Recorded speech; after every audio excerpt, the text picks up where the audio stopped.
If you've been feeling the pinch at the grocery store lately, especially in the meat aisle, you're not imagining it.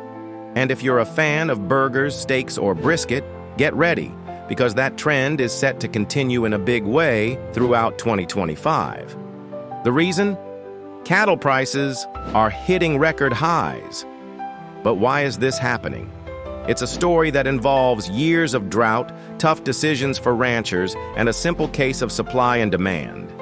In this video, we're breaking down the key factors driving the cattle market to new peaks. To understand why we're seeing record prices in 2025, we have to go back a few years.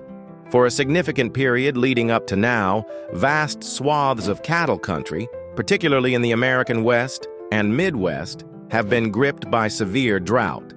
Less rain means less grass for grazing. For ranchers, that creates a huge problem. They're forced to make a difficult and expensive choice, either buy more feed to sustain their herds or sell off some of their cattle, and that feed hasn't been cheap.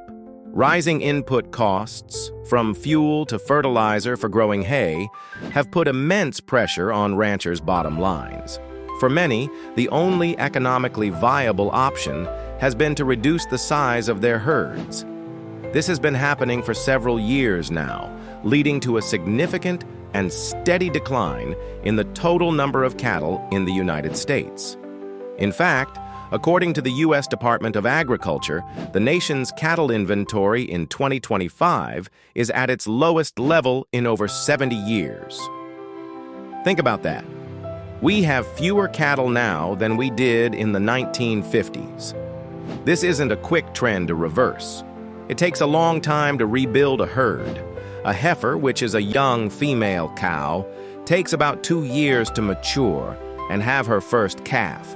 So even with better recent weather conditions in some areas, the pipeline for new cattle is still very tight.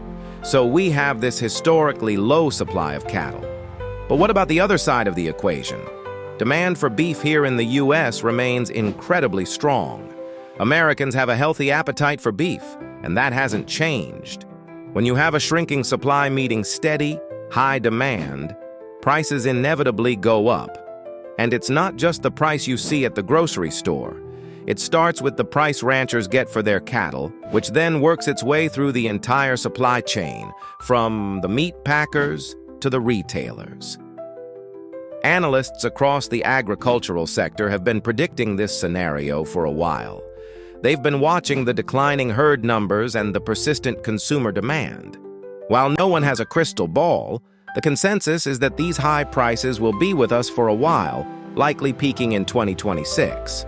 So the next time you're at the grocery store and see those higher beef prices, you'll know it's not just random inflation. It's the result of years of environmental and economic pressures on the hard-working ranchers who raise our food, leading to a cattle herd that's smaller than it's been in generations. What are your thoughts on this? Have you noticed the price changes? Let us know in the comments below. And for more deep dives into the stories behind our food system, be sure to like and subscribe.